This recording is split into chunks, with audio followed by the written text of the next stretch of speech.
Más de una década al frente de la Iglesia Católica.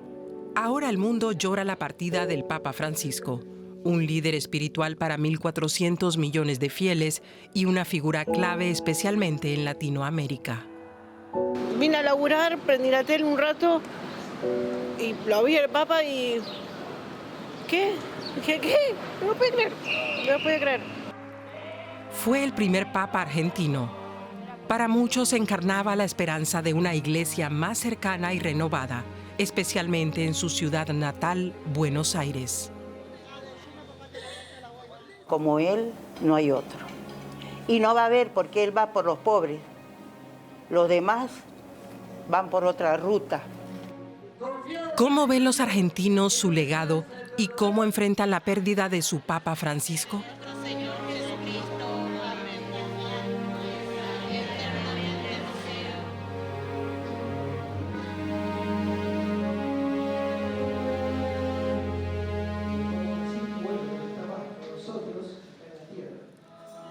Esperan encontrar un poco de consuelo. Misa de funeral en la parroquia de la Virgen de los Milagros de Caacupé, en Buenos Aires. Aquí muchos conocieron al padre Jorge antes de que el mundo lo llamara papa. Su muerte justo el lunes de Pascua les resulta inconcebible. Acá lo amamos, a él lo queremos y hoy vamos a ver una misa, me dijo el padre. Creo que vamos a estar ahí, todas llorando y abrazándonos. Nos dejó como un faro, ¿no? de a dónde ir caminando y la verdad que fue muy importante para que el barrio se vuelva a unir, porque en ese momento había muchas rivalidades acá. La parroquia se encuentra en la Villa 2124, el barrio más pobre de Buenos Aires. Aquí viven miles de familias que luchan cada día por salir adelante. Un foco de tensiones sociales. Desde hace años, la comunidad católica aquí lucha contra la delincuencia del narcotráfico y la violencia de las bandas.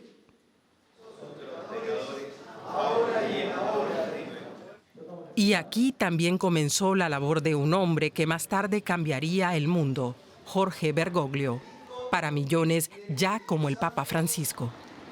Venía aquí a menudo, a pie, en autobús, sin escoltas, sin formalidades. El padre Lorenzo de Bedia, conocido como Padre Toto, es hoy el pastor de la parroquia más grande del barrio. Pasó años trabajando junto a Francisco. Fortaleció y ayudó a desarrollar la tarea que Caacupé hace en el barrio. Ayudó a construir la escuela, ayudó a sostener el centro de formación profesional, y estuvo en la inauguración del Hogar de Cristo, y acompañaba de maneras múltiples, cordialmente, apoyando y hasta económicamente en algunos casos, la tarea nuestra. No muy lejos de aquí, en el barrio de Flores, nació y creció Jorge Bergoglio. Tras la noticia de su muerte, muchos se acercan a su casa natal en señal de respeto. Me llamaba la atención y quería saber los lugares por donde anduvo, donde caminó, ya que fue una persona muy importante para toda la historia argentina y para la humanidad también, ¿no? Porque fue el Santo Padre que representó a Dios en la tierra. Jorge Bergoglio, hijo de inmigrantes italianos, nació en Buenos Aires en 1936.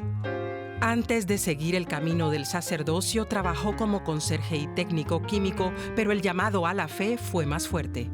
Como miembro de la Orden de los Jesuitas, decidió estar cerca del pueblo con los pobres.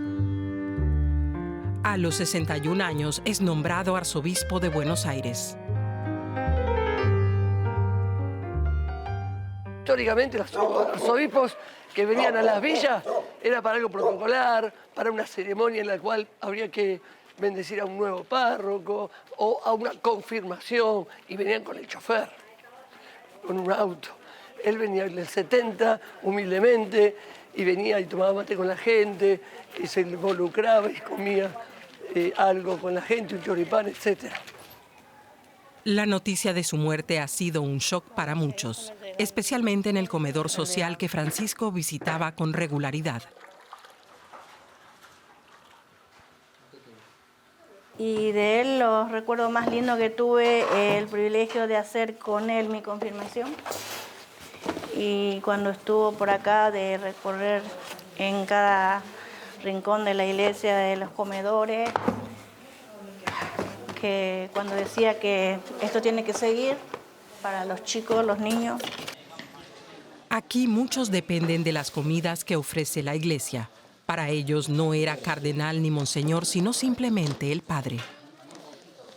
Era muy humilde, era como nosotros, era más de uno de nosotros. Y hoy la noticia es como un balde de agua fría que me cayó porque no podía creer si ayer estaba dando la misa y hoy levantarte y prender la tele y encontrarte con esta noticia era terrible. Esta mesa comió, se sentó también acá, compartí muchas cosas. Aquí todos lo conocen como el hombre que caminaba por las calles, que escuchaba. Y aunque nunca volvió aquí desde que fue elegido papa, se sienten muy unidos a él. Años atrás, cuando antes de ser papa vino la última vez a comer y entró con su maletín negro, un jean gastado Y sus zapatitos rotos. y los zapatitos rotos. Y vos no sabés qué atento, me dio la bendición y capaz que cada que tengo un problema rezo hacia él y lo tengo presente y estoy bien. El amor que tenía por el barrio, el amor que tenía por los chicos, por todos. Era un papa puro, un papa de los pobres, padre de los pobres. En 2013 el mundo se detiene. Jorge Bergoglio es elegido papa, el primer pontífice no europeo en más de 1000 años y el primer jesuita. Para muchos, su elección fue una señal de cambio profundo. Hermanos y hermanas, buenas tardes. Como papa se mantiene fiel a sí mismo, accesible con los pies en la tierra, rechaza el lujo. Siempre he llevado una bolsa conmigo cuando viajo. Es normal. Inicia un proceso de reformas. Para algunos no va lo suficientemente lejos. La igualdad de las mujeres, el celibato, no hay avances reales. Pero para otros ha dado señales claras e importantes a favor del diálogo interreligioso y de la paz, a favor de los refugiados, de la protección del clima. Y por primera vez en la historia, un papa abre las puertas de la iglesia a las personas transgénero. Un hogar para mujeres trans. La Casa Animí de Buenos Aires es subvencionada por la Iglesia Católica, con la bendición de Francisco. Un lugar seguro para muchas personas que no tienen a dónde ir. Pero no todo es consenso en su país natal, especialmente por los casos de abusos cometidos por miembros de la Iglesia. Sebastián Cuatromo es fundador de una organización argentina dedicada a la protección y los derechos de las víctimas de abusos sexuales. Él mismo fue víctima cuando era niño en una escuela católica. El autor del abuso, un religioso. Fue un hecho que marcó un antes y un después, algo muy traumático, que en mi caso, como en el de tantas víctimas de abuso sexual en la infancia, por ejemplo, estuvo muy marcado por un sufrimiento de mucha vergüenza, de mucha culpa. Y eso para mí, por ejemplo, significó que durante mi adolescencia no le pudiera poner palabras a todo ese dolor, a todo ese trauma. Yo sentía que era algo que no podía compartir ni comunicárselo a nadie. En mi caso tuvo mucho que ver este colegio marianista. En aquel entonces Sebastián tenía 13 años. El agresor no fue condenado hasta mucho después. La escuela les pidió a él y a sus compañeros que no hablaran del tema. Desesperado por encontrar justicia, Sebastián se dirigió al entonces cardenal Bergoglio. La decepción fue grande porque quien lo recibió fue un obispo. Y en esos encuentros con el entonces obispo Mario Poli, que actuaba en representación de esta jerarquía católica de la ciudad que encabezaba el entonces cardenal Bergoglio, siempre recuerdo dos cosas. Uno fue que finalmente la conclusión que ellos me transmitieron era que como jerarquía de la ciudad avalaban a este colegio marianista. Que ellos estaban de acuerdo con que un colegio y una congregación de esta ciudad estuviera asumiendo su responsabilidad por un delito que en ese caso había ocurrido unos 10 años atrás. Y pasando por alto lo inaceptable que era que esa asunción de responsabilidad del colegio y esta congregación de los hermanos marianistas la estuviera haciendo pretendiendo el silencio de las víctimas. Y eso, gravísimo, también inaceptable para mí como víctima, además fue transmitido en boca de este obispo Mario Poli de una manera absolutamente irrespetuosa por mi condición de víctima, de una manera hasta casi chabacana en esos encuentros. Como Papa, Francisco ha reconocido los errores de la Iglesia, exige tolerancia cero con los abusos. Pero la investigación muchas veces no se hace con la diligencia y rapidez que las víctimas esperan. Nunca volvió a Argentina desde su elección como Papa. Muchos sospechan que su ausencia se debía al miedo a ser instrumentalizado políticamente en una sociedad argentina profundamente dividida. Pero aquí en la Villa 2124 mucha gente en la comunidad también lo entiende.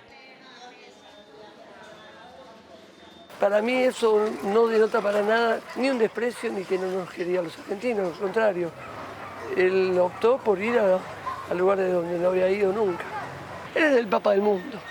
Acá en Argentina lo tuvimos más de 60 años. Pero, ¿qué queda del primer Papa latinoamericano tras 12 años de pontificado? ¿Ha cumplido las esperanzas que se habían depositado en él aquí?